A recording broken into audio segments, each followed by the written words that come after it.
We life. Okay. नमस्कार and good evening to all the वीएलईज।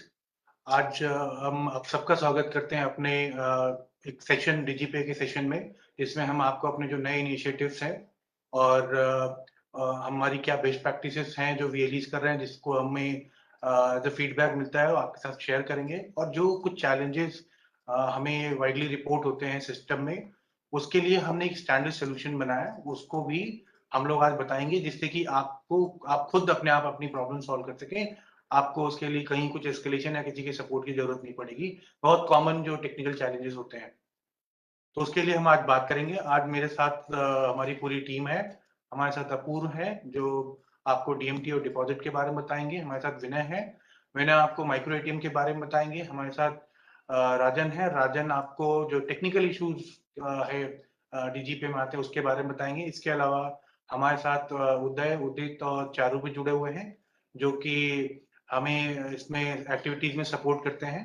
सो ये हमारी आज पूरी टीम यहाँ पे उपस्थित है।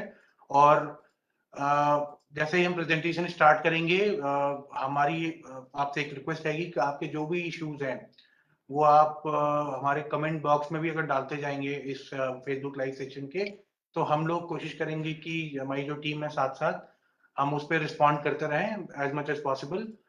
साथ ही साथ अभी हमारे सारी स्टेट टीम जो है, जो हर स्टेट में हमने एक डीजीपे का हमारा स्पोक है, एक हमारे जो साथी हैं, हमारे कलीग्स हैं, वो लोग भी जुड़े हुए हैं। स्टेट स्पेसिफिक जो इश्यूज हैं उसके बारे में भी वो जानकारी देंगे आपको। और कोई ऐसा अगर आपको लैंग्वेज का इश्यू है, specially for southern states and north eastern state, you can write in your local language. The team there will reply to you and to all your queries. So and once again, we welcome you in the presentation. We are going to just share now.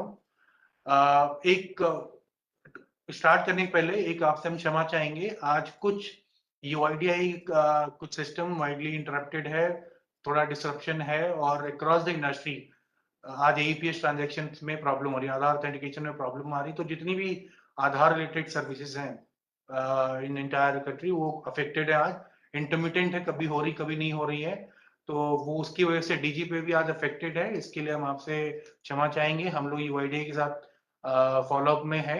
जैसे resolve होता है आपको इसके बारे में हम जानकारी देंगे। तो हम अपना आज का प्रेजेंटेशन स्टार्ट करते हैं, जो आज हमारा प्लान था, जो आपको बताना था।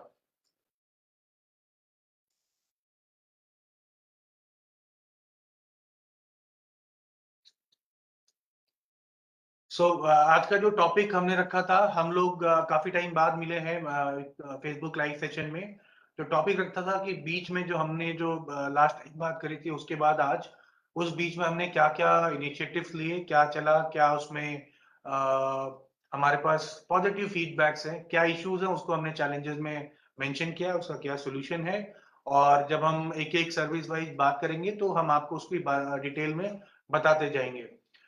एक चीज और आपको बता दूं, हम कोशिश करेंगे कि हर हफ्ते फ्राइडे को इसी टाइम हम कुछ टाइम तक हर हफ्ते आपसे बात करें, ताकि क्या क्या इंप्रूवमेंट हो रहे हैं, आपके क्या फीडबैक्स आ रहे हैं इस हफ्ते में। आज के कमेंट सेक्शन में आपके जो सुझाव रहेंगे, आपकी जो प्रॉब्लम्स हैं, उसको हम देखेंगे, कोशिश करेंगे रिजॉल्व करने की।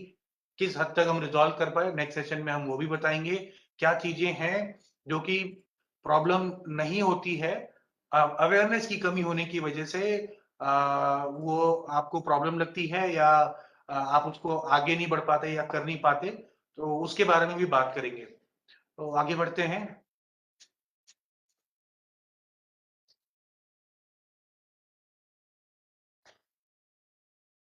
हम आपने ये क्रिएटिव पहले भी देखा होगा।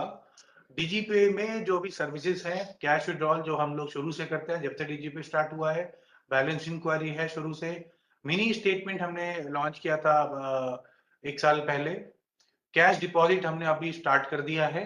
अभी कुछ बैंक्स हैं, NPCI is in process to add more banks. Probably after this month, few more banks will be there in the deposit system in AEPS, so they will also be live in the system. Deposit बारे में और detail में बात करेंगे जब हम deposit section में जाएंगे। कुछ बार इसके बारे में हमें बताना है।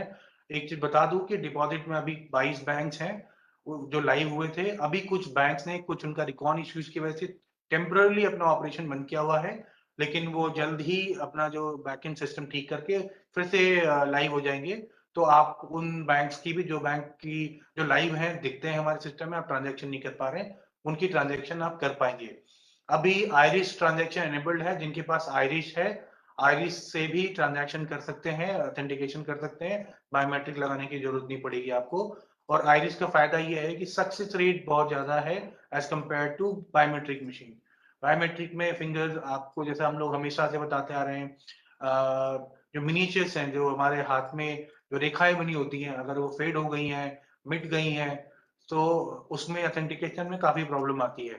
तो आइरिस में ये प्रॉब्लम नहीं आएगी। आइरिस में ऑथेंटिकेशन सक्सेस रेट जो है वो बहुत ज्यादा है। तो जो लोग आइरिस यूज कर रहे हैं उनको तो ये फायदा मिल ही रहा होगा।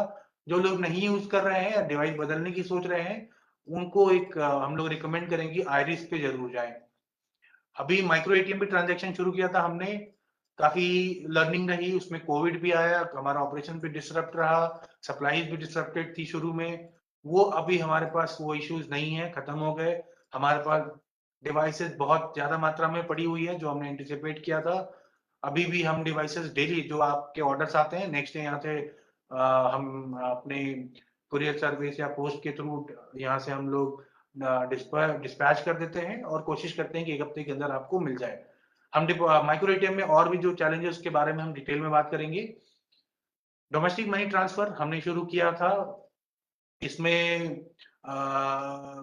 एप्लीकेशन जो भी आरबीआई की जो नई चेंज गाइडलाइंस है डीएमटी के, उसके हिसाब से हमने इसको डिजाइन किया, लॉन्च किया।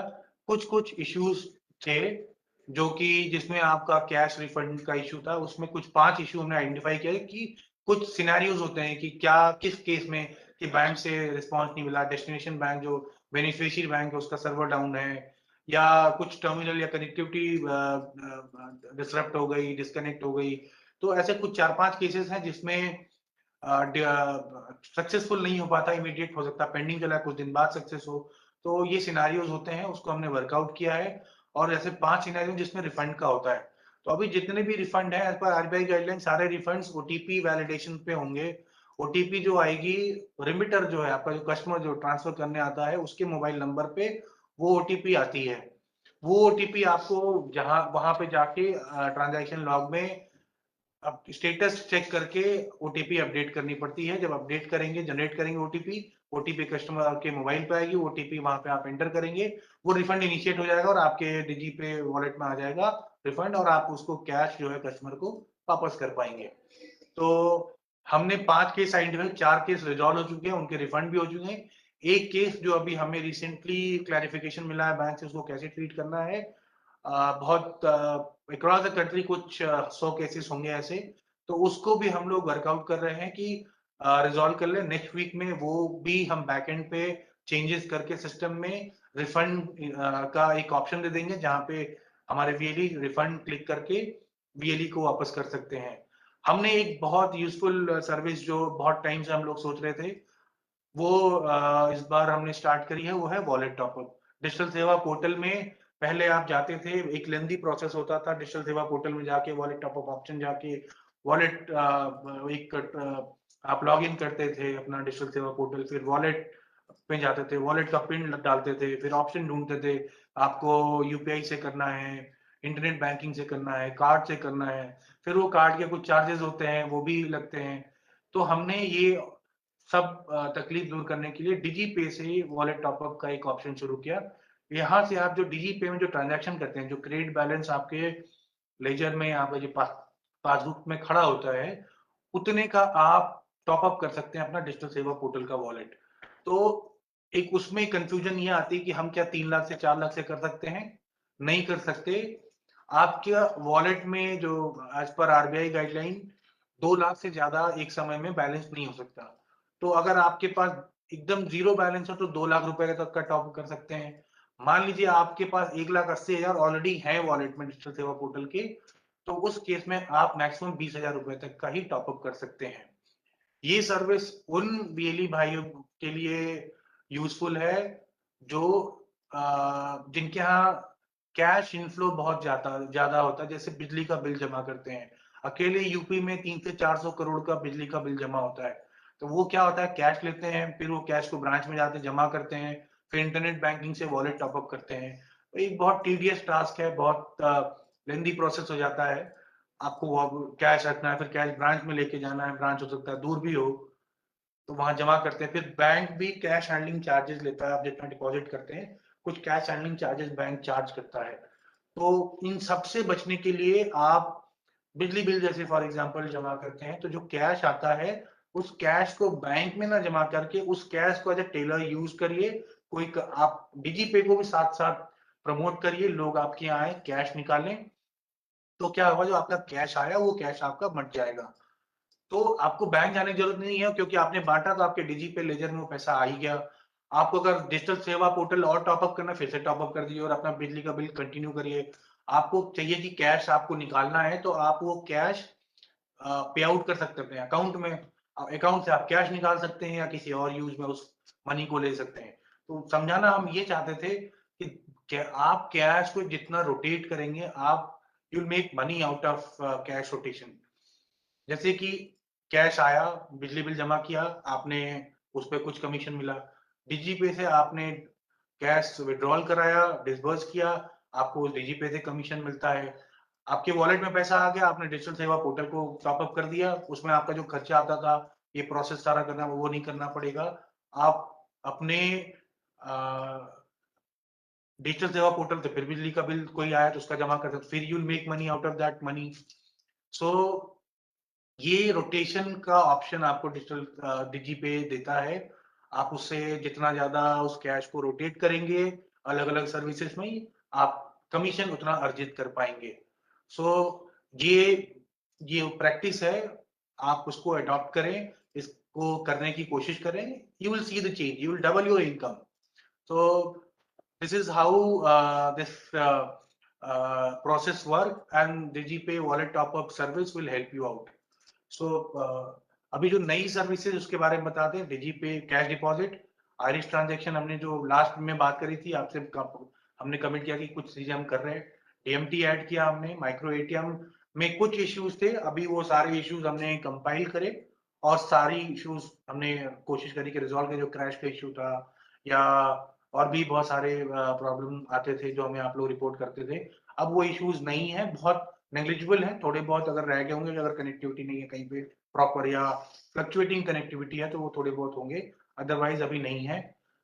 दूसरा, हमारे पास आप लोगों का एक जो फीडबैक था, एक हमारे पास पेंडिंग रह गया है, वेब वर्जन जो माइक्रो एटीएम का, उस पर हम काम कर रहे हैं और हम कोशिश कर रहे हैं कि अगले हफ्ते हम लोग वेब वर्जन में भी माइक्रो एटीएम लॉन्च कर दें।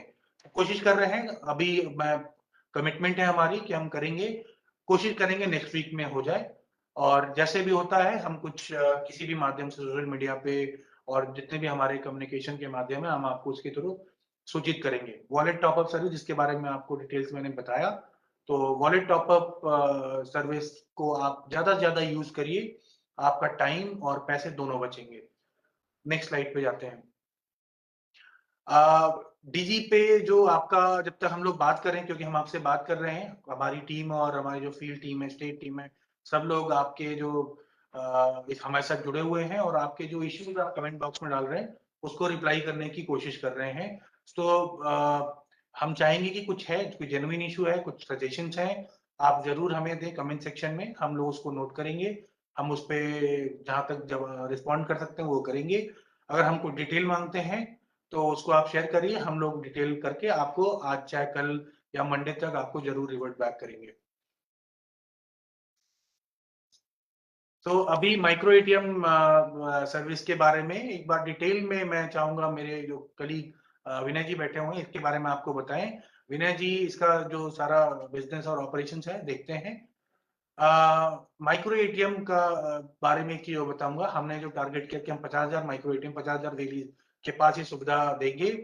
माइक्रो एटीएम ले आने का मकसद ये था, बहुत सारे बैंक, स्मॉलर बैंक है, कोऑपरेटिव बैंक है, ग्रामीण बैंक हैं, रीजनल रूरल बैंक हैं, इन बैंक को एईपीएस या तो अभी लाइव नहीं हुए, अगर लाइव हो गए तो मोस्टली उनका सर्वर बंद रहता है, एईपीएस सर्वर, ट्रांजैक्शंस नहीं होती।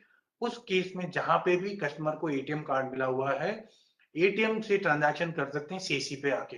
एटीएम की कॉस्ट भी हमने बहुत रीजनेबल रखी हुई है। हमने नेगोशिएट किया है अपने 4 लाख वैली के बिहाफ पे कि हम 4 लाख माइक्रो एटीएम लगाएंगे, और ये जो बेस्ट प्राइस हमें मिला है मार्केट से, उसी सेम प्राइस पे हम आपको ये आपको डिलीवर करते हैं। तो ये 2100 रुपए का माइक्रो एटीएम है।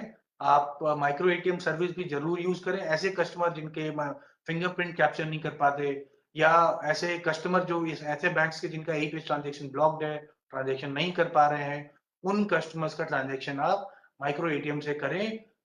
कोई भी कस्टमर आपके यहाँ आए और वापस ना जाए, इसलिए माइक्रो एटीएम का ऑप्शन दिया है। हम लोग बहुत सारी चीजों पे और काम कर रहे हैं। जैसे जैसे वो सर्विसेज ऐड करते जाएंगे, आपको हम बताते जाएंगे। कोशिश करेंगे हम हर हफ्ते फ्राइडे को 4 बजे आपसे मिलें इस माध्यम से। सो अब मैं अपने कलीग विनय कृष्णात्रे जी को बोलूंगा कि आपको इसके बारे में बताएं। धन्यवाद सर। सभी वीएलई भाइयों को नमस्कार। जैसा कि कृष्णा सर ने भी बताया आपको कि ये एक एडवांस सर्विस है डीजीपे में। जिस क्षेत्र में जहाँ के लोगों को मतलब जहाँ पर आधार प्रॉपर्ली सीडेड नहीं है, या फिर उन लोगों को जिनका हाथों की बायोमेट्रिक जो धुंधली हो गई है, जो एपीएस में अपना पैसा नहीं निकाल पा रहे, या फिर जिन बैंकों को अभी एपीएस पे ऑनबोर्ड नहीं है, उस क्षेत्र में उन लोगों के लिए आप पैसा निकलवा सकते हैं। आप अपने एटीएम जैसे एक बैंक का एटीएम काम करता है, इसी तरह आपका एक केंद्र भी, सीएससी केंद्र भी एक माइक्रो एटीएम की तरह ही काम करता है, एक एटीएम की तरह ही काम करता है। और जो सुविधा एक एटीएम पे मिलती है, वो सभी सुविधा आप माइक्रो एटीएम के थ्रू आप दे सकते हैं। सबसे बड़ी बात यह है, इस माइक्रो एटीएम में सभी प्रकार के कार्ड चलते हैं, शायद चाहे वो वीजा हो, मेट्रो हो, सभी कार्ड इसके ऊपर चलते हैं, सिवाय क्रेडिट कार्ड के। क्रेडिट कार्ड के ऊपर इनेबल नहीं है। और इस माइक्रो एटीएम की कीमत 2100 रुपये है, जो आप सीएससी वीएलई बाजार से जाके आप खरीद सकते हो। यूआरएल आपको स्लाइड में दिया हुआ है। इस यूआरएल से आप जाके आप 2100 रुपये पे करके आप ये माइक्रो एटीएम ऑर्डर कर सकते हैं। माइक्रो एटीएम ऑर्डर करने के हफ्ता से 10 दिन के बीच में ये माइक्रो एटीएम आपके पास पहुंच जाता है। थोड़ा समय पीछे इसलिए लग रहा था कि कोविड रिस्ट्रिक्शंस थी, तो ऑफिस भी बंद थे और थोड़ा ट्रांसपोर्टेशन का इश्यूज था, तो उस वजह से लॉजिस्टिक्स की प्रॉब्लम थी, तो उस वजह से ये थोड़ा डिले था। पर अभी ये हफ्ता से 10 दिन में आपके पास माइक्रो एटीएम पहुंच जाता है। तो इसमें हमें एक विशेष ध्यान ये रखना है, जिस समय हम माइक्रो एटीएम को ऑर्डर करते हैं, ऑर्डर करते वक्त हमें अपना अपना एक तो सबसे पहले ध्यान रखना है कि हम जब ऑर्डर कर रहे हैं तो अपनी ही सीएससी आईडी से हमें को ऑर्डर करना है।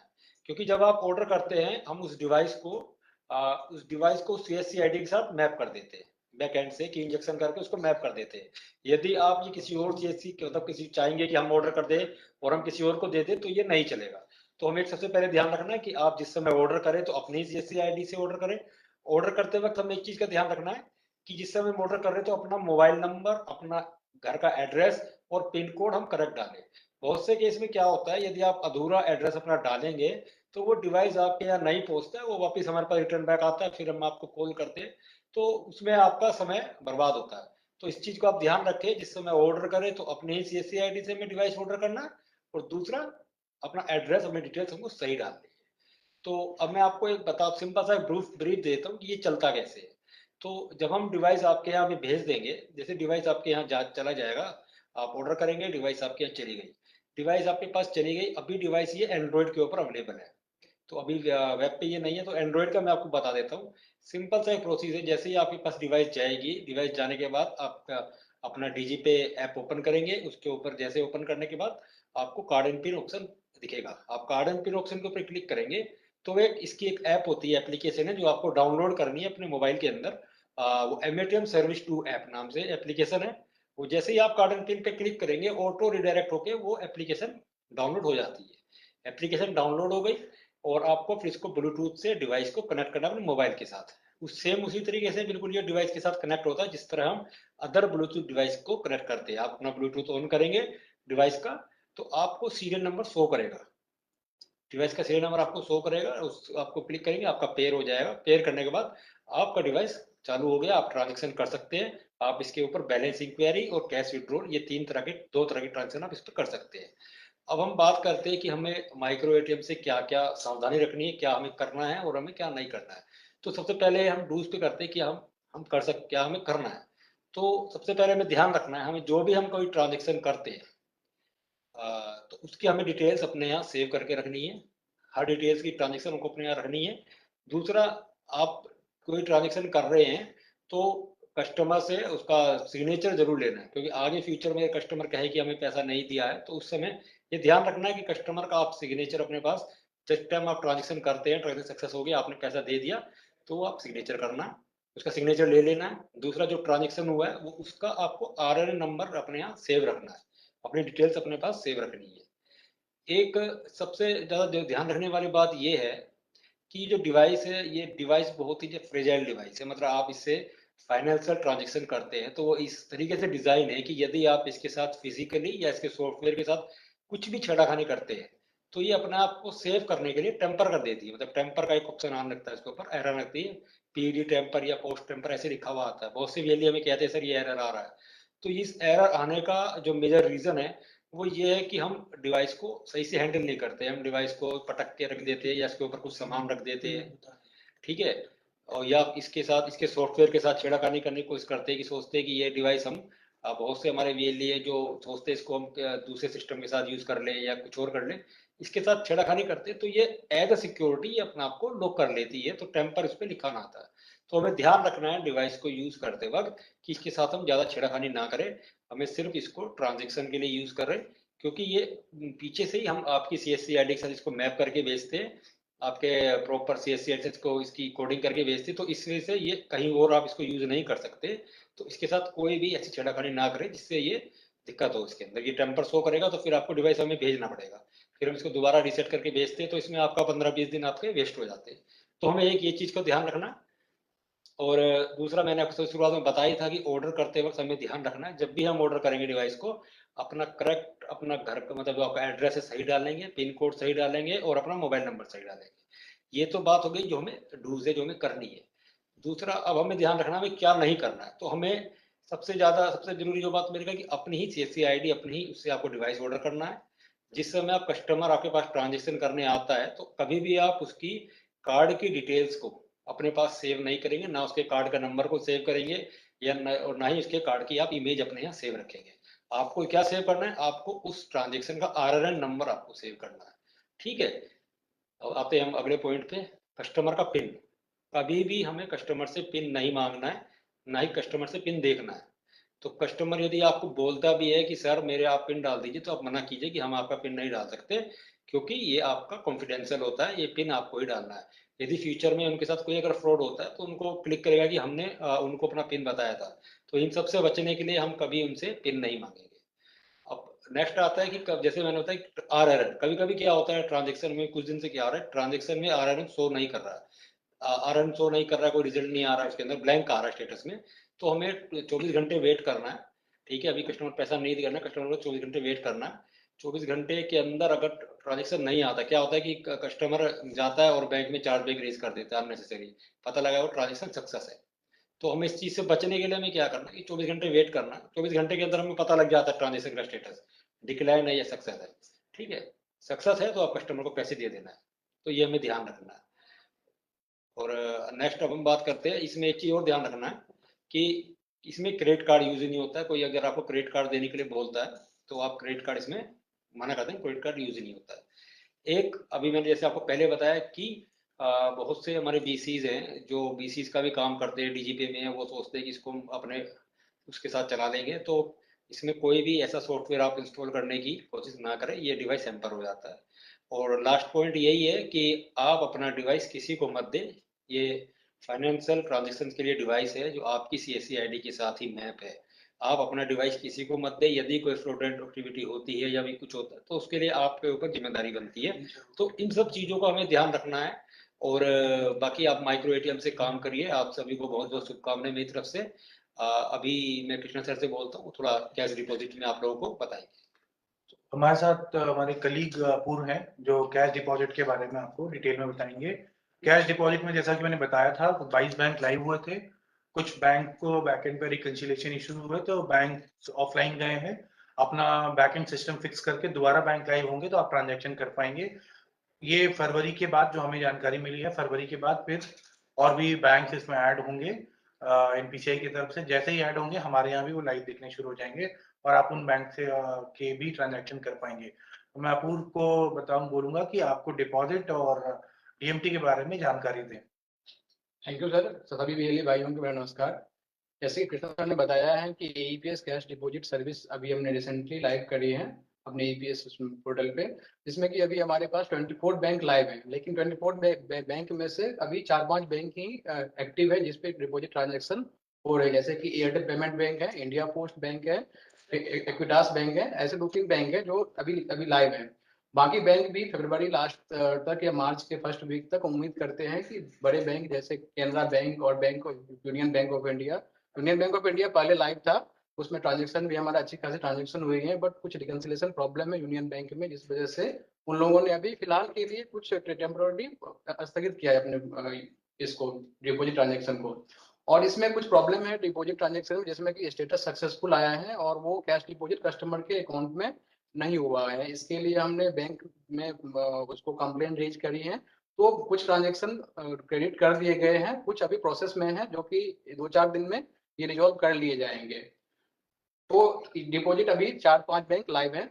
इसमें सबसे इम्पोर्टेंट चीज है कि जो भी कस्टमर आपके पास आएगा, वो जैसे आप एईपीएस में कैश विड्रॉल करते हैं सेम प्रोसेस है। आप अपना आधार डालेगा, कस्टमर से आप आधार पूछेंगे, आधार नंबर, किस बैंक में आधार लिंक है उनका आधार, उस बैंक का नाम पूछेंगे, जो अमाउंट होगा वो अमाउंट डालेंगे, उसके बाद फिंगरप्रिंट या आईडी से ऑथेंटिकेट करेंगे। स्टेटस जो आएगा सक्सेसफुल आएगा, आप उनसे कैश ले लेंगे, फेलियर आएगा तो उसमें कैश नहीं लेंगे। इस कैश डिपॉजिट ट्रांजेक्शन में कस्टमर से आप कोई चार्जेस नहीं करेंगे। ये कोई जैसे आपको एईपीएस में सीएससी से मिलता है कमीशन ट्रांजेक्शन फी, वैसे आपको कैश डिपॉजिट में भी ट्रांजेक्शन फी सीएससी देता है, इसलिए कस्टमर से कभी इसके लिए चार्जेस नहीं करना है। यदि कोई कैश डिपॉजिट ट्रांजेक्शन सक्सेसफुल हो जाता है बट वो कस्टमर के अकाउंट में क्रेडिट नहीं होता है, कस्टमर आपसे बोलता है कि क्रेडिट नहीं हुआ है, पैसा रिटर्न करो, तो आप उसको रिटर्न पैसा नहीं करेंगे। जब आपके पास स्टेटस सक्सेसफुल है तो आप उसको रिटर्न नहीं करेंगे। वो कस्टमर का बैंक T+2 डेज में कस्टमर के अकाउंट में क्रेडिट कर देते हैं, तो इसलिए उस केस में आपका लॉस है, वो आप उस अमाउंट को कैश को रिटर्न बैक कस्टमर को ना दें। अब हम डीएमटी सर्विस की बारे में बात करते हैं। डोमेस्टिक मनी ट्रांसफर सर्विस अभी हमने नवंबर महीने से फिर से रिज्यूम किए। पहले भी ये सर्विस हमारे इसमें था, कुछ दिनों के लिए स्थगित था, फिर हमने नवंबर महीने से रिज्यूम किया है। इसमें कुछ नए फीचर्स ऐड किए गए हैं। जैसे पहले वाले डीएमटी में क्या था, ओटीपी वैलिडेशन का प्रोसेस 2-3 फेज था। ओटीपी का रजिस्ट्रेशन में भी डालना पड़ता था, उसके बाद ट्रांजेक्शन टाइम में डालना पड़ता था, जितनी बार रजिस्ट्रेशन उतनी बार डालना पड़ता है। इसमें हमने थोड़ा सा उसको स्मूथ बनाने की कोशिश करी है डीएमटी को, जिसमें रेमिटर को का जो रजिस्ट्रेशन होगा केवल उसी टाइम ओटीपी मांगा जाएगा। तो सबसे पहले हम बात करते हैं रेमिटर रजिस्ट्रेशन का। रेमिटर रजिस्ट्रेशन में सबसे पहले रजिस्टर का जो है मोबाइल नंबर मांगा जाएगा, जिस मोबाइल नंबर से वो अपने आप को रजिस्टर करना चाहता है। यदि आप एक बार उसको रेमिटर को रजिस्टर कर लेंगे तो उस मोबाइल नंबर से आप जितनी बार भी वो आएगा आपके पास, तो आपको डिटेल ऐड नहीं करना है, उसका रेमिटर का केवल मोबाइल नंबर लेना है। मोबाइल नंबर देने के बाद रजिस्ट्रेशन के टाइम पे उसका डिटेल भरेंगे उसमें, जैसे कि उसका नेम वगैरह। फिर उसके बाद उसको उस मोबाइल नंबर को ऑथेंटिकेट करने के लिए फर्स्ट टाइम ओटीपी जाएगा। ये एक बार की प्रोसेस होता है जब आप रेमिटर का वो उसमें ऐड करते हैं लिस्ट में, रेमिटर लिस्ट में, तो एक बार ओटीपी जाएगा उस रेमिटर के मोबाइल नंबर पे। जब आप ओटीपी डालेंगे उसके बाद वो सक्सेसफुली रजिस्टर्ड हो जाएगा, तो वो रेमिटर आपके लिस्ट में ऐड हो जाएगा। वो सीएससी सेंटर, किसी भी सीएससी सेंटर में जाएगा तो वो नंबर अपना बताएगा, तो वहां से वो डीएमटी ट्रांजेक्शन किसी को भी किसी बेनिफिशियरी को पैसे भेज सकता है। रेमिटर रजिस्ट्रेशन के बाद आते हैं हम बेनिफिशियरी रजिस्ट्रेशन पे। बेनिफिशियरी मतलब वो किसको पैसा भेजना चाहता है रेमिटर। उसके बाद हम लॉगिन करेंगे, जो रेमिटर हमने रजिस्टर्ड किया है उस रेमिटर मोबाइल नंबर से लॉगिन करेंगे। उस टाइम ओटीपी मांगता है, क्योंकि कोई उसका मिसयूज ना करे, इसलिए उस टाइम ओटीपी मांगा जाता है जब वो रेमिटर बोलेगा आपको कि हमें हमें इस एक बेनिफिशियरी ऐड करनी है और उसको पैसा भेजना है। उसके बाद जो प्रोसेस होता है उसमें आपको बेनिफिशियरी का अकाउंट डिटेल, आईएफएससी कोड और बैंक नेम ऐड करनी है। ध्यान रखिएगा जब आप IFSC code, bank name, bank account number डालते हैं तो वो रीचेक करके डालिए कि वो सही है कि नहीं है। गलत अकाउंट नंबर रहेगा तो वो आपके फेलियर के चांस ज्यादा रहते हैं और फिर कस्टमर भी परेशान होता है। तो जब आप ओटीपी आईएफएससी कोड डाल देंगे, बैंक नेम डाल देंगे, तो उसके बाद वैलिडेट का आएगा। आईएफएससी वैलिडेट करते हैं सिस्टम अपने आप, आपको कुछ नहीं करना है। वो जब सब कुछ सही है, आईएफएससी कोड सही है, तो वो अपने आप वैलिडेट कर देगा, बता रजिस्टर्ड, आपका रजिस्ट्रेशन आपका सक्सेसफुल हो जाएगा, बेनिफिशियरी रजिस्ट्रेशन। अब हम आते हैं मनी ट्रांसफर। जब आपका बेनिफिशियरी ऐड सक्सेसफुल हो जाएगा, तो आप फिर उस मोबाइल नंबर से लॉगिन करेंगे रेमिटर के पेज पे। उसके बाद वो ओटीपी एक बार फिर से वो डालना पड़ेगा वहां पे। वो ओटीपी डालने के बाद लिस्ट खुल जाएगा, रेमिटर लिस्ट। उसमें से आप जो बेनिफिशियरी हैं वो बेनिफिशियरी सेलेक्ट करेंगे, अमाउंट इंटर करेंगे, कितनी अमाउंट भेजना चाहते हैं वो। इसमें जो अमाउंट है वो मैक्सिमम जो है वो पर डे की लिमिट 5,000 है और पूरे मंथ की लिमिट 25,000 है। उससे ज्यादा आप भेज नहीं सकते हैं, ये गाइडलाइन वो है, उससे ज्यादा आप नहीं भेज सकते हैं। 5,000 रुपये से ज्यादा एक दिन में नहीं भेज सकते हैं। उसके बाद इसमें मैं एक और चीज ऐड करना चाहूंगा। जो लिमिट है पर ट्रांजेक्शन 5,000 है और मंथली 25,000 है, तो वो चाहे आप एक दिन में कर लें या एक महीने में करें, ऑप्शन आपको अवेलेबल है। एक बार में चाहे तो 25,000 रुपए की भी ट्रांजैक्शन आप कर सकते हैं एक कस्टमर का, बट एक बार 25,000 किया, दोबारा उस कस्टमर का ट्रांजैक्शन या उस रेमिटर का ट्रांजैक्शन आप नहीं कर पाएंगे। ये जो है जो आरबीआई गाइडलाइन है इसके हिसाब से है, और उस हिसाब से हमने बढ़ाया। पहले हम 5,000 का ही लिमिट देते थे, अभी एक बार में पूरे 25,000 ट्रांसफर कर सकते हैं। ये सुविधा ऐड कर दी गई है डीएमटी सर्विस में, डीजीपे में। आपको कंटिन्यू। Thank you sir. तो जैसे कि सर ने बताया कि 25,000 तक की लिमिट आप कर सकते हो पूरे मंथ में। यदि वो एक दिन में एग्जॉस्ट हो जाता है, लिमिट खत्म हो जाता है, तो एक दिन में खत्म हो जाएगा। बहुत सारे वीएलई हमें क्वेरीज रेज करते हैं कि हमने ट्रांजेक्शन करा, उसके बाद 25,000 ट्रांजेक्शन कर दे, उसके आगे नहीं हो रहा। तो ये 25,000 ज्यादा नहीं हो रहा है। जब आप ट्रांजेक्शन इनिशिएट करेंगे तो ट्रांजेक्शन की रिस्पॉन्स के लिए आपको वेट करना होगा। ये टोटली बैंक के ऊपर डिपेंड होता है, रिस्पॉन्स सक्सेसफुल या फेल। वो सीएससी हम कुछ नहीं करते रिस्पॉन्स में, पूरा आईएमपीएस पे डिपेंड रहता है। जैसे कि आप पे आउट आईएमपीएस करते हैं, सेम है, सेम उस पर काम करते हैं ये भी। तो हमें बैंक से रिस्पांस का वेट रहता है। वो रिस्पांस इंस्टेंट भी मिल जाता है मैक्सिमम केस में, कुछ 5% 10% केस में लेट रिस्पांस मिलता है, टाइम आउट ट्रांजेक्शन हो जाता है, तो उसके लिए हमें वेट करना पड़ेगा। और जब ट्रांजेक्शन सक्सेसफुल आ जाएगा तो हम उस कस्टमर को रिसिप्ट दे देंगे ट्रांजेक्शन का, और कस्टमर से पैसे ले लेंगे कैश, और जो 1% ट्रांजेक्शन फी है वो रेमिटर से हम ले लेंगे। ध्यान रखना है इसमें आपको 1% से ज्यादा किसी भी कस्टमर से चार्ज नहीं करनी है। उसके बाद अभी डीएमटी में प्रॉब्लम जो हम फेस कर रहे हैं, अभी 2-3 महीनों की पीरियड में हमने डीएमटी को आगे बढ़ाया है सर्विसेज को, उसमें जो हम प्रॉब्लम फेस करें उसके बारे में चर्चा करना चाहते हैं। तो आपको बेसिकली करना क्या है, हमेशा जो है हमें हमेशा आपको करेक्ट डिटेल डालनी है वहां पे, अकाउंट नंबर करेक्ट डालनी है। यदि आप, जैसे कि मैंने पहले ही बताया कि अकाउंट नंबर आप गलत डालेंगे तो ट्रांजेक्शन फेलियर हो जाएगा, फिर वो आपको ओटीपी वैलिडेट करना पड़ता है इसमें फेलियर के केस में। तो ये सब चीजों से बचने के लिए हमेशा बेनिफिशियरी का करेक्ट अकाउंट डिटेल आईएफएससी डालें, ठीक है। उसके बाद एक बार रीचेक कर लें कि अकाउंट नंबर सही है कि नहीं सही है। सक्सेसफुल होने के बाद हमेशा आपको कस्टमर से कैश लें, कस्टमर से कैश लें, और उसमें 1% ट्रांजेक्शन चार्ज होगा,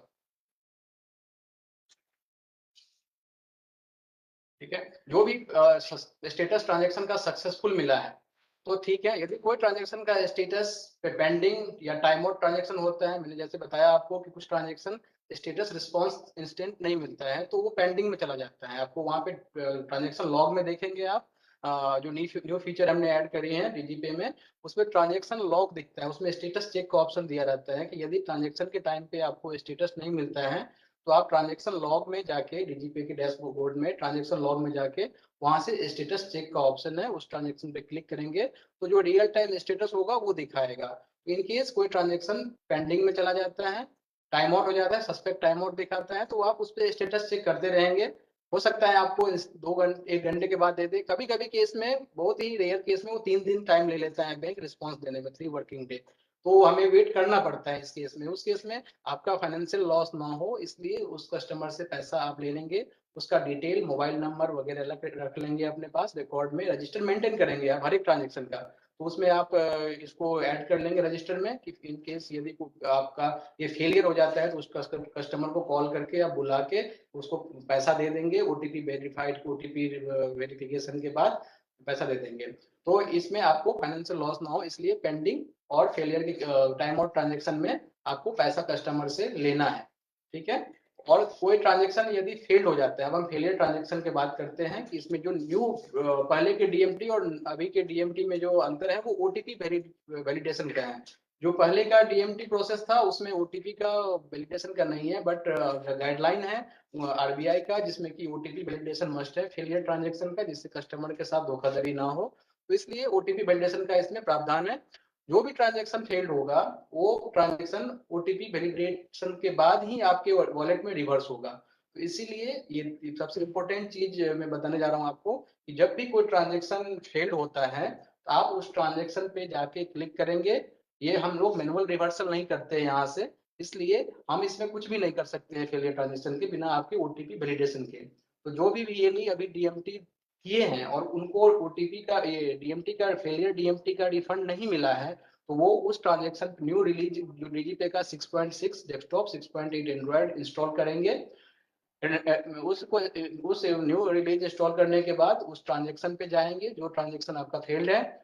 उसके उस ट्रांजेक्शन पे क्लिक करने के बाद आपको उस पे ओटीपी जनरेट ओटीपी का ऑप्शन आएगा।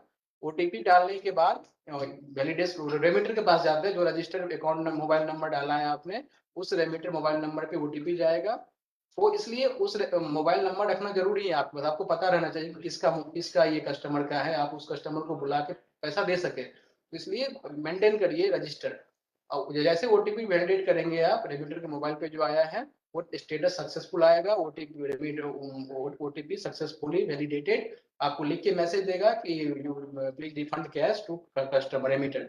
तो आप इसमें कस्टमर रेमिटर को पैसा दे देंगे, आपके डीजीपे के वॉलेट भी फंडेड हो जाएगा उतने अमाउंट से और आपको लॉस नहीं होगा कुछ इसमें। और जो भी आपने पैसा लिया है transaction amount plus fee for failed transaction के वो आप कस्टमर को वापस कर देंगे। जो भी सक्सेसफुल ट्रांजेक्शन का पैसा होगा वो आपके वॉलेट से डेबिट होता है। वॉलेट डेबिट जो होता है उसमें ट्रांजेक्शन अमाउंट प्लस इसमें जो कमीशन का पार्ट होता है ट्रांजेक्शन फी होता है बैंक का, वो हम उसमें से आपके वॉलेट से डेबिट करते हैं और बाकी जो रिमेनिंग होता है वो आपके वॉलेट में ही रहता है। तो for every DMT failed transaction OTP validation is must necessary. तो ओटीपी वैलिडेशन सबसे इंपॉर्टेंट पार्ट है इस डीएमटी का। तो जो आपको करना है वो आप समझ चुके होंगे। अब हम बात करते हैं जो इसमें नहीं करना है, इस पे ध्यान देने वाली बात है। इसमें जो है कभी भी जो है रिटर्न ट्रांजेक्शन कैश जो है कभी रिटर्न मत करिए। जो ट्रांजेक्शन आपको मैंने बताया कि जो टाइम आउट ट्रांजेक्शन है या पेंडिंग डीएमटी ट्रांजेक्शन है विदाउट ओटीपी वैलिडेशन के रिटर्न नहीं होगा, इसलिए कैश उसको आप मत लौटाइए। किसी भी कस्टमर से आप ओवर चार्ज मत करिए, जो 1% है वही चार्ज करेंगे, 1% के अलावा चार्ज नहीं करेंगे। Do not over charge from remitter.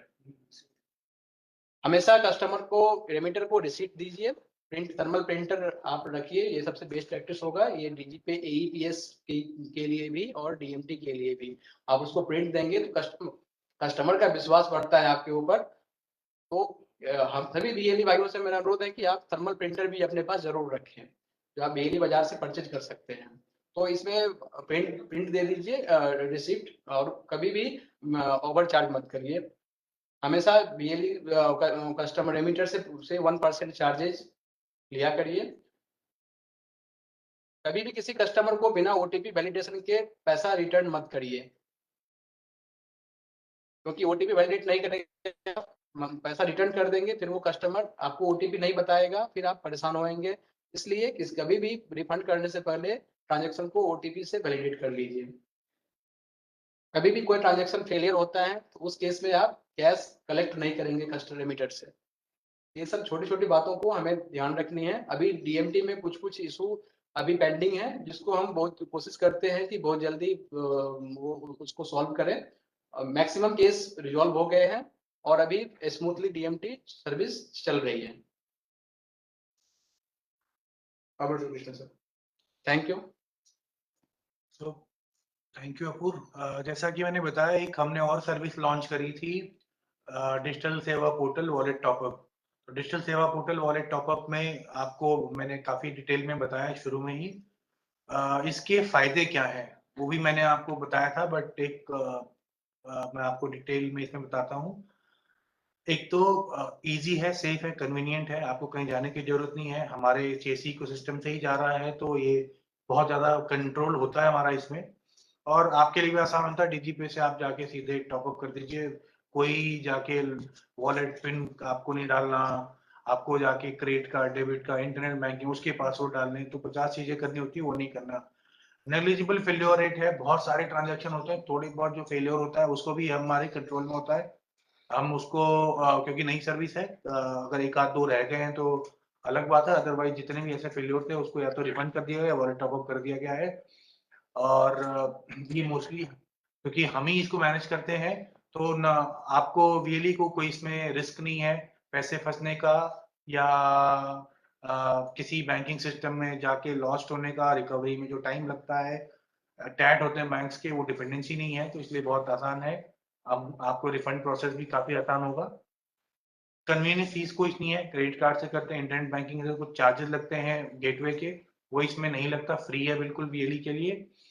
आपका जो हमारा मकसद था, जो आपको 194N में जो वीएलई ज्यादा ट्रांजैक्शन करते हैं, 194N में जो टीडीएस डेबिट होना होता है, कैश विड्रॉल जब बैंक से करते हैं आप, तो कैश लेके आते हैं, तो ये जो हमारा ये था कि जब आप कैश विड्रॉल कराते हैं, आपके बैलेंस इकट्ठा होता है, फिर आप अकाउंट में ट्रांसफर करते हैं, निकालते हैं, निकालने की बजाय वॉलेट टॉपअप करिए, डीएमटी करिए, डिपॉजिट भी अभी धीरे धीरे सारे बैंक आ जाएंगे, तो फिर आपको एक इन कैश इनफ्लो का एक जरिया और मिल जाएगा, तो ये करिए। इसके थ्रू आपको और जितनी भी कैश इनफ्लो की सर्विसेज सीसी इकोसिस्टम में है, आपके और भी एडिशनल सर्विसेज जो कर रहे होंगे, राइट सर्विसेज होंगी उसको कर रहे होंगे, वो जो कैश आता है उस कैश को यूज करिए। मैं अभी थोड़ी देर बाद आपको बहुत सारी वीएलई अलग अलग पार्ट में कंट्री के क्या करते हैं कि वो अपनी ट्रांजेक्शन में, एक वीएलई हमारे हैं कुशीनगर में, भानु प्रताप सिंह जी, वो हर महीने करीब करीब 1 करोड़ की ट्रांजैक्शन करते हैं। कैसे करते हैं वो भी बताएंगे। बहुत सारे ऐसे भी एली हैं, किस तरह वो कैश अरेंज करते कुछ बिजली का बिल जमा करते हैं, वो कैसे करते हैं, इस बारे में भी बताएंगे आगे चल के। इस प्रेजेंटेशन का वो पार्ट है, आप हमारे साथ जुड़े रहिएगा। 15-20 मिनट का ये और हमारा सेशन होगा, उसमें हम बताएंगे। एक जब आप कैश डिपॉजिट करने आते हैं, कभी कभी जब पेंशन आती है कुछ यहाँ, तो बैंकों में लाइन लगी रहती है, भीड़ लगी रहती है, फिर बैंक वाले भी, एम्प्लॉइज भी, क्योंकि बहुत भीड़ होती है, इरिटेटेड होते हैं, नहीं इंटरटेन करते हैं। तो इन सबसे आपको जो कैश डिपॉजिट करने जाते हैं, अगर आप डिजिटल सेवा पोर्टल टॉपअप करते हैं डीजीपे से, तो इन सब चीजों से आपको निजात मिल जाएगी। ये इसके कुछ फायदे हैं, और ये सर्विस हम चाहते थे कि सभी वीएलई यूज करें, जिनको डिजिटल सेवा पोर्टल से बहुत सारी ट्रांजैक्शन करते हैं, उनको बार बार टॉपअप करना पड़ता है, इंटरनेट बैंकिंग यूज करनी पड़ती है, उनको मैं रिकमेंड करूंगा कि इसके थ्रू ही डिजिटल सेवा पोर्टल को टॉपअप करें। आपका बेटर यूटिलाइजेशन होगा, आपका जो कैश है और जो आपका टाइम है। सो ये सर्विस इसको ध्यान में रख के हमने स्टार्ट किया था। ऐसी कुछ और सर्विसेज जिसमें इन्फ्लो हो सकती है हम लेके आएंगे, हम उस पर काम कर रहे हैं, सही टाइम पे आपको उसके बारे में भी बताएंगे। नेक्स्ट चलते हैं। अब क्या कुछ टेक्निकल इश्यूज आते हैं और आपको कहीं ना कहीं डिस्ट्रिक्ट मैनेजर को या स्टेट लेवल पे या हमें, या आप टिकट रेज करते हैं, इतना चक्कर में ना पड़ के, आप अगर ये टेक्निकल इश्यूज आप समझ जाएं, हमारे साथ राजन है, राजन जो टेक्निकल इश्यूज के क्या सोल्यूशन उसके बारे में बताएंगे। तो अगर आप उसे समझ जाए तो आपको किसी की मदद की जरूरत नहीं पड़ेगी, बहुत सिंपल सा है सोल्यूशन। अगर आप खुद करते हैं तो ये चीजें अपने आप खुद सॉल्व कर पाएंगे। तो ओवर टू यू राजन, आप इसके बारे में बताएं जो टेक्निकल इश्यूज आते हैं अभी हमारे बिजली भाइयों को। धन्यवाद कृष्ण सर। नमस्कार सभी बिजली भाइयों बहनों। अभी हम लोग डिस्कस करेंगे जो आपको टेक्निकल इश्यूज फेस होते हैं, तो उसका क्या एरर है और किस तरीके से हम उसको सॉल्व कर सकते हैं। तो सबसे प्राइमरी मैक्सिमम जो इश्यूज अभी लोगों को आते थे, या अभी कुछ लोगों को अभी आ रहे हैं, रिक्वेस्ट हेडर फॉर्मेट इनवैलिड करके एक एरर आता है। जैसे आईडी डाल के नेक्स्ट प्रोसेस करते हैं, तो वो इशू जो आता है, इसका मेन रीजन रहता है आप असेंबल्ड पीसी यूज करते हैं, या जो आप लैपटॉप यूज कर रहे हैं उसमें कभी कोई एरर आ गया, कभी कोई खराबी आ गई, आप लोकल एक दुकानदार पर जाकर उसको सही कराते हैं। तो उस वजह से क्या होता है, उस में कुछ सिक्योरिटी के फीचर्स में कुछ इशू आता है, जिसकी वजह से मदरबोर्ड की जो एक सीरियल नंबर होता है वो हम लोग फैच नहीं कर पाते हैं। तो इसके लिए अगर ये आपको एरर आ रहा है, तो दो कमांड आपको दी गई हैं नंबर 1 और नंबर 2 पर। सबसे पहले आप क्या करेंगे, कमांड प्रॉम्प्ट अपना ओपन करेंगे और नंबर 1 पर जो आपको दिया हुआ है command line WMIC space CPU space GET get space processor ID, ये कमांड लिखकर आप एंटर करेंगे। अगर यहाँ पर आपको CPU ID आपकी मिल जाती है, इट मीन्स कि आपका प्रोसेसर ID मिल रही है। उसके बाद सेकंड जो कमांड लाइन है आपकी, ये सेकंड कमांड आप टाइप करेंगे WMIC space baseboard space get space serial number. ये आपका मदरबोर्ड का सीरियल नंबर यहाँ पर आपको लाकर दे देगा। अगर ये दोनों चीजें आपकी आ जाती हैं तो इट मीन्स कि आपने जो डीजीपी का सॉफ्टवेयर इंस्टॉल किया हुआ है वो आपने पुराना वर्जन इंस्टॉल किया हुआ है, उसको आप अनइंस्टॉल करेंगे। अनइंस्टॉल करने के बाद सिस्टम को रीस्टार्ट करेंगे। रीस्टार्ट करने के बाद नया वर्जन dgpay.csc cloud.in से जाकर आप नया वर्जन इंस्टॉल डाउनलोड करेंगे और इंस्टॉल कर देंगे।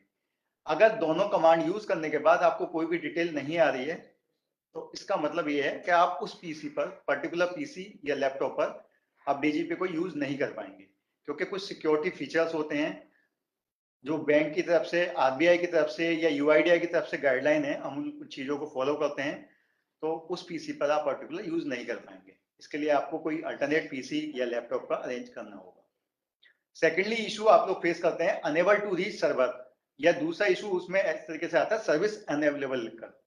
तो इसके लिए क्या होता है, कभी कभी हमारे एंड पर टेक्निकली कुछ इशू आ जाते हैं, टेक्निकल कुछ ग्लिच होते हैं, तो उस समय सर्वर प्रॉपर्ली रिस्पॉन्ड नहीं कर पाता है।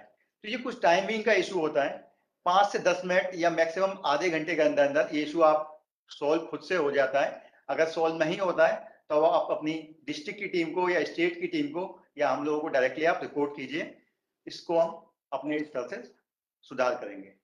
तीसरा इशू आता है अनदर इंस्टेंट ऑलरेडी रनिंग। ये काफी सारे हमारे वीएलई भाई बहन रिपोर्ट करते हैं। ये इशू एक्चुअली क्या होता है, आप लोग बहुत फास्ट प्रोसेस में जाकर उस पर क्लिक कर देते हैं डीजीपे पर और वो प्रोसेसिंग में तो चला जाता है, लेकिन होता क्या है आपकी विंडो पर वो डिस्प्ले में नहीं आता। तो ये टास्क मैनेजर में आपका डीजीपे ऑलरेडी चल रहा होता है, लेकिन आप बार बार उस पर क्लिक करते हैं तो ये आपको एरर फेस करना पड़ता है। तो इसके लिए आपको क्या करना होता है, थोड़ा सा वेट करेंगे, डीजीपे आपका ओपन होगा, उसके बाद आप यूज करिए। अगले कुछ इश्यूज आते हैं, जैसे कि डिवाइस के कुछ एरर आते हैं। आपको जैसे बायोमेट्रिक लगाने के लिए ऑथेंटिकेट करते हैं, वहां पर लिखा था the attribute transaction of tag auth not in correct format.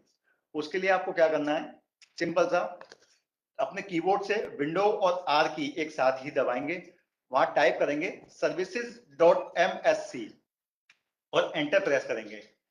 यहाँ पर आपको एक छोटा सा स्क्रीन खुलकर आएगा, वहां पर आप देखेंगे कि जो भी आप बायोमेट्रिक डिवाइस जैसे मॉर्फो की यूज कर रहे हैं तो वहां पर मॉर्फो आरडी सर्विस आएगा, स्टारटेक की यूज कर रहे हैं तो स्टारटेक की आरडी सर्विस का आएगा, और अगर आप दूसरी कोई बायोमेट्रिक सर्विस की यूज कर रहे हैं तो वहां पर आरडी सर्विस उसी वेंडर नेम से आएगी। उसको आप देखेंगे एक रीस्टार्ट का पॉपअप आएगा, वहां रीस्टार्ट के बटन पर आप क्लिक करेंगे और जैसे ही सर्विस रीस्टार्ट होगी तो आप उस डिवाइस को दोबारा से यूज कर पाएंगे और आपका एरर ये फिक्स हो जाएगा। सेकेंड इशू ये आपका अगला आ सकता है invalid PID option input XML should strictly adhere to specs. इसमें भी आपको सेम यही प्रोसेस फॉलो करना होता है। नेक्स्ट, अगला एक इशू आपको आ सकता है oops failed to process please try again। इसके लिए आपको क्या करना होता है, कुछ वीएलई क्या करते हैं, आप डायरेक्टली अनइंस्टॉल कर देते हैं और उसके बाद कुछ टाइम में उन्हें पुराने कोई रिपोर्ट देखने होते हैं या स्लिप देखनी होती है, वो अपने सिस्टम में ढूंढते हैं, उन्हें नहीं मिलता है। तो इसके लिए प्रॉपरली आपको सी ड्राइव में जाकर CSC ई गवर्नेंस सर्विसेज के नाम से एक फोल्डर बनता है, उसके अंदर जाएंगे, डीजीपे के नाम से एक फोल्डर होगा, वहां फिर उसके अंदर जैसे आप उसको ओपन करेंगे फोल्डर को, वहां प्रिंट लॉग के नाम से एक फोल्डर होगा। उस पूरे फोल्डर को उठा के आप कॉपी कीजिए और किसी भी एक स्पेसिफिक आप पर्टिकुलर लोकेशन जो आपके लिए सेव हो उस ड्राइव में आप इसका बैकअप रख लीजिए।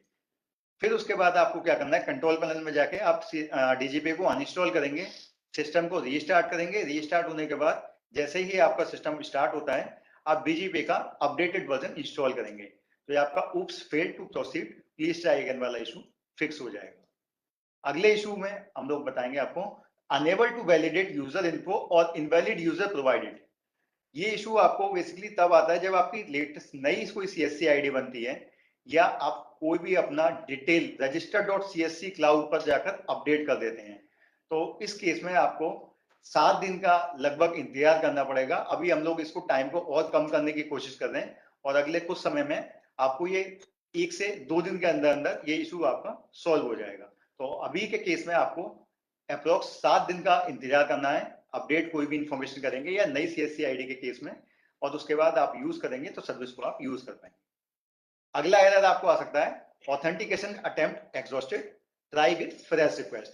ये एरर आपका तब आता है जब आप कंटिन्यू बायोमेट्रिक फिंगरप्रिंट स्कैन करते रहते हैं और आपकी जो फिंगरप्रिंट है वो प्रॉपरली कैप्चर नहीं होती हैं, या बायोमेट्रिक मिसमैच रहती है आपकी, या आपकी फिंगर ठीक तरीके से साफ नहीं होती है और आप फिंगर बार बार लगाएंगे तो आपको 3 अटेम्प्ट के बाद ये आपको प्रॉब्लम आएगी।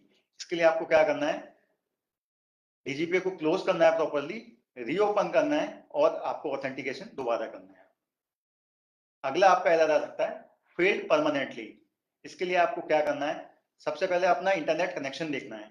इंटरनेट कनेक्शन या तो स्लो हो सकता है आपका, या बहुत जल्दी आपका आईपी स्विच हो रहा है। अगर ये आपका इशू है तो आप अपना इंटरनेट कनेक्शन को चेंज करके ट्राई कीजिए। अगर फिर भी आपका ये इशू सॉल्व नहीं हो रहा है तो आप अपनी CSC आईडी के साथ में हम लोगों को इन्फॉर्म कीजिए। ठीक है, थैंक यू। तो डीजीपे में कुछ डूज एंड डोंट्स हैं जो हमने पहले बताए, जो वीएलई हमारे साथ काफी टाइम से काम कर रहे हैं, उन्हें पता भी है, बट फिर भी for the sake of our new VLEs who have just started the GGP services, I would like to explain for them. एक तो पहले आप कोविड टाइम चल रहा है, अभी खत्म नहीं हुआ है, आप देख रहे हैं बार बार एक थर्ड वेव भी हमारी आके निकल गई है, तो अभी भी आप सैनिटाइजेशन का ख्याल रखें, कस्टमर का हाथ सैनिटाइज करें, कोई भी कस्टमर आता है आप अपने डिवाइसेस भी सैनिटाइज करिए सो दैट कोविड संक्रमण का खतरा ना रहे। कस्टमर से जब ट्रांजैक्शन करते हैं तो उनका आधार शेयर करने के बजाय, अगर उनको आधार नहीं शेयर करना, अपना उनका वीआईडी है, वीआईडी शेयर करें और ट्रांजैक्शन करें। डीजीपे में सुविधा उपलब्ध है, अगर कोई आधार शेयर नहीं करना चाहता अपनी वीआईडी बता के ट्रांजैक्शन कर सकता है। कस्टमर को डीजीपे में, जैसा कि आप जानते हैं, एपीएस ट्रांजैक्शंस में आपको कस्टमर का बैंक अकाउंट नंबर लेने की जरूरत नहीं पड़ती, आप बैंक का नाम और अमाउंट दो ही चीज लेना होता है और ऑथेंटिकेट करना होता है, ट्रांजैक्शन कर सकते हैं। जब ट्रांजैक्शन करके इंश्योर करें आपका जो डिवाइस कनेक्टर है प्रॉपरली कनेक्टेड है और वो उसमें डिस्ट्रप्शन नहीं हो रहा है, उससे ट्रांजैक्शन बीच बीच में आपके डिस्कनेक्शन होने की वजह से आपको ट्रांजैक्शन का रिस्पॉन्स नहीं मिलेगा और आपको लगेगा ट्रांजैक्शन फेल हो गई। तो इसलिए डिवाइस भी प्रॉपरली कनेक्टेड होनी चाहिए, बार बार वो कनेक्टेड डिस्कनेक्ट ऐसा ना होता रहे।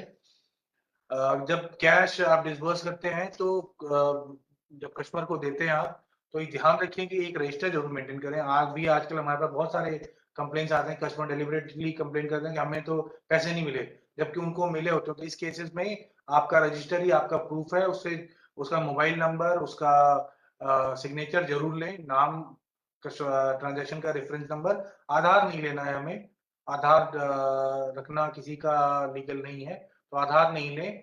उनका नाम, नंबर, पता, अमाउंट, RRN, उनका ट्रांजैक्शन जो RRN है, ट्रांजैक्शन नंबर, फोन नंबर और उनका सिग्नेचर जरूर लेके उनको पैसा मिल जाए।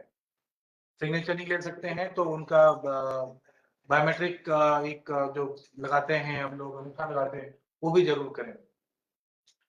आइरिस स्कैनर यूज करें बेटर ऑथेंटिकेशन के लिए। और जो शॉप है, अपनी जितनी अच्छी ब्रांडिंग करेंगे उतना ज्यादा अट्रैक्टिव लगेगी, लोग आपके यहाँ आएंगे, ट्रांजैक्शन करेंगे, वो उनको अट्रैक्ट, उनको पता चलेगा यहाँ ऐसी सर्विस है, करते हैं आप, तो वो जरूर करें। ब्रांडिंग, क्लीनलीनेस शॉप की, ये सब जरूर रखें ताकि आप भी एक बैंक, छोटे से बैंक की तरह दिखें।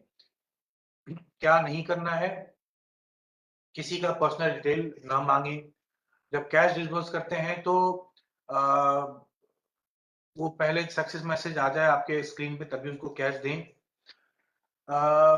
बिना कैश सक्सेस रिस्पॉन्स के कैश नहीं दें। अगर कोई भी ट्रांजैक्शन किया, कैश रिफंड मान लीजिए फेल हो गया, डिले हो गया, अगर आपको रिफंड नहीं आया, जब तक रिफंड नहीं आया आप रिफंड मत करिए। दूसरी बहुत इंपॉर्टेंट चीज जो मैं आपको कहना चाहता था, किसी भी अननोन कस्टमर का, जिस कस्टमर को आप जानते नहीं, मोस्टली हम सब एक गांव के परिप्रेक्ष्य में हैं, वहीं पे काम करते हैं, लोग आते हैं, तो हम मोस्टली जो कस्टमर्स उनको हम जानते रहते हैं, बट कोई अननोन कस्टमर आया तो उसकी पूरी डिटेल अपने पास जरूर रखें। अभी कुछ फ्रॉड्स हमारे सामने आए हैं लोग किसी और का आधार यूज करके ट्रांजैक्शन हुई है, FIR हुई है, हमने इंक्वायरी करी है, उसमें उन कस्टमर्स को भी ढूंढा गया है, FIR हुई है, कहीं कहीं हमारे VLEs भी हरास हुए हैं, उस केस में पुलिस केस हुआ है। तो कोशिश, अननोन कस्टमर आए जिसको आप नहीं जानते हैं, रैंडमली आपके दुकान पे आ गया, उसकी सारी डिटेल जरूर लें जो मैं कह रहा हूँ रजिस्टर में, और इंश्योर करें जो फोन नंबर दे रहा है वो भी सही है। तो ये जरूर ध्यान रखें, नहीं तो आपको परेशानी हो सकती है। RBI गाइडलाइंस के हिसाब से हमें अगर ऐसा कुछ होता है, किसी और का आधार यूज कर किसी फ्रॉडलेंट ट्रांजैक्शन करें तो उसकी जिम्मेदारी हमारी है, तो उसका जरूर ध्यान रखें। DMT के केस में बिना OTP के, हाँ, इसके लिए जो मैं आपको बता रहा था उसके लिए एक फिजिकल रजिस्टर मेंटेन करिए। और अभी आप देखेंगे डिजीपे ट्रांजैक्शंस में आपको मोबाइल नंबर लेने का ऑप्शन आ गया है, तो मोबाइल नंबर भी जरूर लें। आपके कहीं ना कहीं लॉग में कस्टमर का मोबाइल नंबर भी पड़ा रहेगा, तो इन केस अगर कोई ट्रांजैक्शन करके आपको पता नहीं किसका ट्रांजैक्शन है, तो फोन करके आप बता सकते हैं कि अरे तुम्हारी उस समय ट्रांजैक्शन का रिस्पॉन्स नहीं आया था, या ब्लैंक हो गई थी ट्रांजैक्शन, अभी तुम्हारा सक्सेस हो गया, आके पैसे ले जाओ मेरे से। तो ये चीज आप कर सकते हैं, आपको बहुत सहूलियत होगी। हाँ, और दूसरा, चार्जबैक रेज कर देते हैं सेम टाइम, ट्रांजैक्शन हुआ नहीं हुआ, कस्टमर ने कुछ करा, आप बोलते हैं ब्रांच में जाओ, ब्रांच वाले चार्जबैक रेज कर देते हैं। चार्जबैक तुरंत रेज नहीं करना चाहिए, कभी कभी कस्टमर का बैंक का सर्वर डाउन है, वो थोड़ी देर बाद क्रेडिट करता है अपने कस्टमर को, अपने जो उनके बैंक के कस्टमर हैं। कभी कभी 2 से 3 दिन बाद ऑटो रिफंड, जैसे SBI 3 दिन में रिफंड कर देता है, तो चार्जबैक रेज करते हैं तो फिर वो चार्जबैक चला जाता है, चार्जबैक आता है, हम बोलते हैं हमें देना है, हमने दे दिया है। ये सब चीजें थोड़ा ध्यान रखें। प्री आर्बिट्रेशन भी आप ही रेज कराते हैं, हमें पता चला है कि हमारे बहुत सारे वेली ही चार्जबैक रेज करवाते हैं, तो ये आपकी ही अपने लिए परेशानी खड़ी करते हैं। चार्जबैक जब देखिए 3-4 दिन तक आपको रिस्पॉन्स यहाँ से नहीं मिला, बैंक से नहीं मिला, तभी चार्जबैक के लिए बोले कस्टमर को जाके बैंक में चार्जबैक रेज कराए, अदरवाइज चार्जबैक रेज नहीं कराए। वो आपको ही जवाब देना पड़ता है। चार्जबैक में अगर लगा कस्टमर आपने कैश नहीं दिया, कस्टमर बोला नहीं कैश नहीं दिया था, तो आपको पर डे पेनल्टी के साथ रिफंड करना पड़ता है, जिसको आपको ही बेयर करना पड़ता है। तो वो जरूर ध्यान दें, चार्जबैक रेज तुरंत नहीं कराना है, इसका जरूर ध्यान दें। जैसा कि अपूर्व ने बताया, DMT के केस में बिना OTP वैलिडेशन के पैसे वापस नहीं करने हैं, तो नहीं करने, रेमिटर के पास ही OTP आएगी, जब वो अपना आएगा OTP जनरेट करेंगे, उसके मोबाइल को OTP आएगी, OTP आप डालेंगे तो आपको ऑप्शन आएगा सक्सेस फेल। OTP अगर ऑथेंटिकेशन सक्सेसफुल हो गया, आपको रिफंड सक्सेस आ गया, आप कस्टमर को कैश रिफंड कर दीजिए, जब तक नहीं आता नहीं करिए। ये हमारी आपको एडवाइस है, आप इसका जरूर ध्यान रखें। अब बेस्ट प्रैक्टिसेस मैं आपको बताना चाहूंगा, बहुत सारे हमारे वेली हैं जो कुछ कुछ अपने आप से कुछ कोई इनोवेटिव चीजें करते रहते हैं ताकि उनका ट्रांजैक्शन हो। जैसे अभी हम लोग, बहुत लोग परेशान हैं कि हमारा TDS कट जाता है, हमारा हमारे यहाँ ट्रांजैक्शन में ये प्रॉब्लम आती है। बहुत सारे वेली हैं जो बहुत ज्यादा ट्रांजैक्शन करते हैं, उनको कभी कोई प्रॉब्लम नहीं, हमसे बात भी नहीं करे। जो टॉप 5 है उनके आज तक फोन भी नहीं आया हमारे पास, उन्हें सब पता है किस तरह हैंडल करना है, वो अपना बैकएंड में जाके कर लेते हैं, टिकट रेज करते हैं। मैं आपको सपोर्ट सिस्टम भी बताऊंगा, उसके भाई आप जरूर सुनिए और उसको अपने करने की कोशिश करिए, आपको किसी पे डिपेंडेंट नहीं रहना पड़ेगा, तो वो भी मैं बताऊंगा। नेक्स्ट चलते हैं, बेस्ट प्रैक्टिस हम शेयर करते हैं। ब्रांडिंग, हमारे बहुत सारे वेरिएंट ने अच्छी ब्रांडिंग करी है जो अच्छा काम करते हैं, और क्या उन्होंने हमें बताया कि ब्रांडिंग की वजह से लोग आते पूछते हैं, उनको बताते तो पहले तो वो ट्राई करते हैं कि हाँ जी ऐसा होता है क्या, ऐसा होता है, तो फिर बार बार आते हैं। आपको अच्छा एक्सपीरियंस देना है अपने कस्टमर को, उनको कोई तकलीफ ना हो, उनको अच्छे से ट्रीट करिए, है ना, उनको लगे कि हाँ हम कुछ स्पेशल है, उनको स्पेशल फील कराएंगे, वो बार बार आपके पास आएंगे। तो कहते हैं ना, बिजनेस में कस्टमर ही भगवान है, वही सब कुछ है। आप उसको उस तरह पूजेंगे तो आपके पास बार बार आएगा, आप उसको सेवा देंगे, आपकी अर्निंग होगी। सर्विस भी, जैसा कि ब्रांडिंग की बात करें, सर्विस भी वही सर्विसेज, आप अगर सारी सर्विसेज दे रहे हैं, बता रहे हैं, कस्टमर को अवेयर कर रहे हैं, कोई ट्रांजैक्शन करने के पहले एजुकेट करेंगे, देखो ये चीजें होती हैं, इस तरह होता है, और आप उनको पूरा एजुकेट कर देते हैं, उनको बता देते हैं, ट्रांजैक्शन कराते हैं, उनको अच्छा एक एटमॉस्फेयर देते हैं अपने सेंटर में, वो आपको कभी नहीं भूलेंगे, आपके यहाँ बार बार आएंगे, कहीं और नहीं जाएंगे। तो इसका जरूर ध्यान रखिए। तीसरा, बहुत सारे हमारे जो वीएलई है, जैसा कि अभी मैं बता रहा था, डिजिटल सेवा पोर्टल, जो भी कैश आता है डिजिटल सेवा पोर्टल रिचार्ज कर देते हैं, बिजली का बिल देते हैं, इंश्योरेंस की पॉलिसी सेल करते हैं, प्रीमियम कलेक्ट करते हैं, तो जो अमाउंट है उनके पास आता है, उनको उस पर भी कमीशन मिलता है। उनको जो खर्चा होता है डिजिटल सेवा टॉपअप करने का, वो नहीं देना पड़ता। और डीजीपे से जो बार बार जो कैश आता है उसको डिसबर्स कर देते हैं, फिर उसमें जो उसको जो इंसेंटिव मिलता है, डीजीपे का कमीशन मिलता है, वो तो मिलता है sir. Utilisation of cash from other services, जैसे कि जो भी जैसे अभी बताया था, दोनों इंटरलिंक्ड है। जितनी भी सर्विसेज करते हैं, इंश्योरेंस करते हैं, पेंशन करते हैं, आप बिजली बिल जमा करते हैं, तो ऐसी जितनी भी सर्विस, उसका कैश हमारे बहुत सारे बिजली बताते हैं कि वो कैश वो यूज करते हैं डिसबर्समेंट में, और उनको ये कभी टीडीएस का चक्कर पड़ा नहीं। तो वो कैश लेना देना, जैसे ब्रांच में देखिए ना, बैंक में भी आप जो कैश जमा करते हो उसी कैश को बैंक यूज करता है। तो उसी तरह आप भी करें, अपने को बैंक समझे, जो कैश आता है उस कैश को बांटें, बैंक जाने की आपको कभी जरूरत नहीं पड़ेगी। तो इस तरह करें। तीसरा एक हमारे पास आया था कि बहुत सारे वेली हैं जो अपने गांव में दुकानदार है, उनका कैश हो जाते हैं, दुकानदार बैंक में जमा करते हैं, तो कहते हैं हमारे यहाँ आप जमा कर दीजिए। वो जैसे भी यूपीआई से मैनेज कर लेते हैं, या डिपॉजिट सर्विस डिपॉजिट करा देंगे, तो उनका उनके पास वो कैश है, तो इनफ्लो इंश्योर करते हैं, उनके पास इनफ्लो इंश्योर कैश आए उनके पास, उस कैश को वो डिसबर्समेंट में यूज करते हैं। तो जितने भी तरीके आप यूज करेंगे, तो कैश जो है बांटेंगे, आपको ब्रांच जाने की जरूरत नहीं पड़ेगी, कैश निकालने की जरूरत नहीं पड़ेगी। आप 20 लाख वाला अमाउंट जम्प नहीं करेंगे तो आपको टीडीएस नहीं लगेगा। तीसरी चीज, आप 3 साल का आईटीआर जरूर फाइल कर लें। अभी बजट सेशन में आया है कि आप पिछले 2 या 3 साल का जो अगर फाइल नहीं किया कर सकते, फ्री है।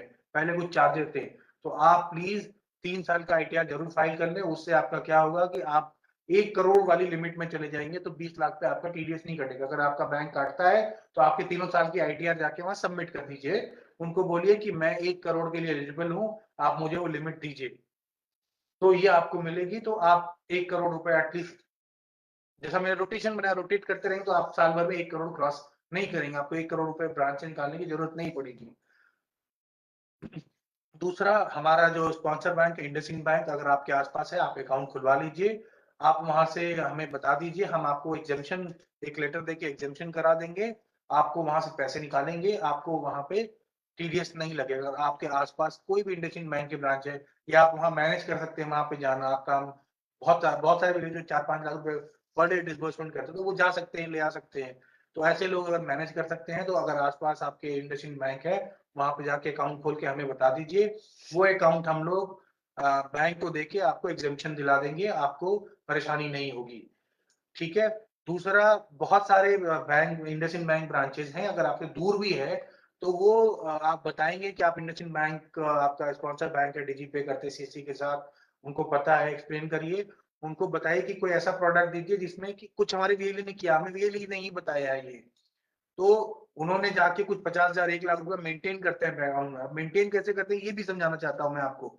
मेंटेन क्या करते हैं, वो दिन भर में 1 लाख की ट्रांजेक्शन की, उनका 1 लाख क्रेडिट होगा, उन्होंने पे आउट कर दिया शाम को, उनके अकाउंट में चला गया, वो जाके तुरंत निकाल के नहीं आते, अगले दिन निकालते हैं, तो आपका 1 लाख रुपया मेंटेन हो गया उस दिन का, बैंक का बैलेंस मेंटेन हो गया। आप जाके अगले दिन जीरो कर दीजिए, फिर शाम को आप 1 लाख रुपया ट्रांजेक्शन करते 1 लाख रुपया डाल के रखिए, पे आउट कर दीजिए, फिर जाके अगले दिन निकालिए, आपका रोज का जो रोटेशन है होता रहेगा, आपका 1 लाख भी मेंटेन करेगा विदाउट एनी कॉस्ट। उस पे बैंक आपको कुछ ट्रांजैक्शन, 8-10 ट्रांजैक्शन का लिमिट दे देता है किसी भी एटीएम से, तो वो एटीएम यूज करके भी आप कैश निकाल सकते हैं। आप जरूर जाके इंडसइंड बैंक में पता करें, ब्रांचेस हैं स्पेशल कस्टमर ट्रीट करके ये ऑप्शंस दे देते हैं आपके अकाउंट में, वो प्रोडक्ट की तरह आपको ये फैसिलिटी ऐड कर देती है, तो आप जरूर पहुंचे। इसके अलावा हमारे बहुत सारे वेली भाइयों ने जाके किसी भी बैंक ब्रांच में रिलेशन अच्छे हैं, वहां से जाके उनसे बात करके हमसे लेटर लिया उन्होंने, हमने लेटर दिया कि हमारे बीसी, हम इंडसइंड बैंक के कॉर्पोरेट बीसी हैं, ये हमारे बीसी हैं, उनको हमने सर्टिफिकेट दिया, वो लेके गए, उन्होंने एप्लीकेशन डाली, और उनको बैंक ने पीसी मानते हुए एग्जेम्पशन दे दिया। तो वो एग्जेम्पशन होने की वजह से अब वो फ्री है, काम करते हैं।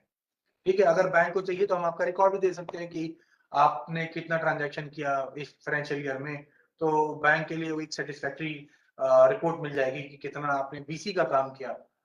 तो वो चीजें आप ट्राई करिए, अगर आपको कहीं बैंक मांगता है कि ऐसा दे दीजिए तो हम कर देंगे, हम आपको जरूर देंगे। तो ये सारी चीजें आप करिए, बहुत सारे वीएलई ने किया है और वो ट्रांजैक्शन कर पा रहे हैं।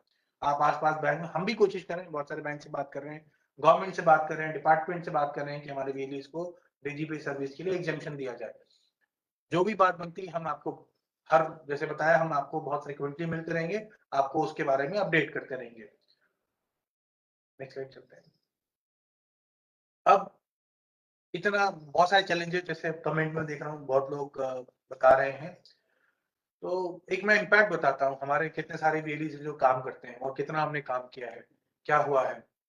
तो अभी तक इस साल हमने खाली एईपीएस कैश विड्रॉल जो बता रहा हूँ 12,500 करोड़ का किया है, जो बहुत सारे वीएलई मैनेज करते हैं, कर रहे हैं। अगर आपको लगता है तकलीफ है, थोड़े दिन करिए, तकलीफ है तो उसका मैं आपको बताना चाहता था कि हमारा जो टिकट सिस्टम है, आप टिकट करिए, हम मैक्सिमम 3 दिन के अंदर आपको रिस्पॉन्ड करेंगे। आपका कोई इश्यू है तो आपको कॉल भी करेंगे। हम इसको और रोबस्ट बना रहे हैं, और लोग ऐड करेंगे, आपको सपोर्ट करेंगे। आपको कहीं लोकल लेवल पे भी बात करने की जरूरत नहीं पड़ेगी। अगर कोई सोल्यूशन हम उसकी टिकट पे दे सकते हैं तो टिकट पे दे देंगे, आप उस तरह करके आपका प्रॉब्लम सॉल्व हो जाएगा। कहीं हमें लगता नहीं हमें आपका सिस्टम रिमोट पे लेके देखने की जरूरत है, वो आपको हम बताएंगे और आपसे डिटेल लेंगे, आपको कॉल करेंगे। कहीं जरूरत है कि मैं आपसे कुछ डिटेल चाहिए कि ये डिटेल आप दे दीजिए, ताकि हम लोग बैंक से अगर फॉलो अप करना है तो बैंक से फॉलो अप कर लें। आपका प्रॉब्लम रिफंड है या ऐसा कुछ इसको तो कराना है तो उसके लिए बात करेंगे। पर टिकट जनरेट करेंगे तो हम आपको एक सिस्टमेटिक तरीके से आपको हेल्प कर पाएंगे, सपोर्ट कर पाएंगे। तो वो एक तरीका है। बाकी आप लोग हमारे जैसे यूपी में हमारे कलीग ने वहां पे एक व्हाट्सएप बॉट शुरू किया है, आप उस पे नंबर पे जाके अपने इश्यू टाइप करिए, वो आपको ऑटो रिस्पॉन्ड करते जाएंगे। तो वो भी तरीका है। अभी तक हमारे 4,58,648 वीएलई हैं जो काम करते हैं डीजीपे में। रजिस्टर्ड तो हमारे 5.5 से ज्यादा है। इतने लोग जो इस साल हमारे साथ काम किया है और अभी कर रहे हैं रेगुलर बेसिस पे। जितने functional VLE digital Seva portal में almost all of them are active on DigiPay. तो ये इम्पैक्ट है, ये आप लोगों ने किया है, हमारे पे भरोसा दिलाया है, उसके लिए हम आपके बहुत आभारी हैं। नेक्स्ट, आपका बहुत बहुत धन्यवाद हमारे साथ बने रहने के लिए। आपके जो क्वेरीज हैं हम लोग और इस पे रिस्पॉन्ड करेंगे, देखेंगे, एनालाइज करेंगे। कोशिश करेंगे अगले हफ्ते फ्राइडे को हम इसी टाइम फिर से आए, आपको आपके जो चीजें छूट गई हम बता नहीं पाए उसके बारे में बताएं। हम आपको और रिवर्ट करेंगे, अगर टिकट करते तो हम आपको और उस बारे में जानकारी देंगे। और इस प्रॉमिस के साथ कि नेक्स्ट वीक हम मिलेंगे, कोशिश करेंगे। Thank you so much.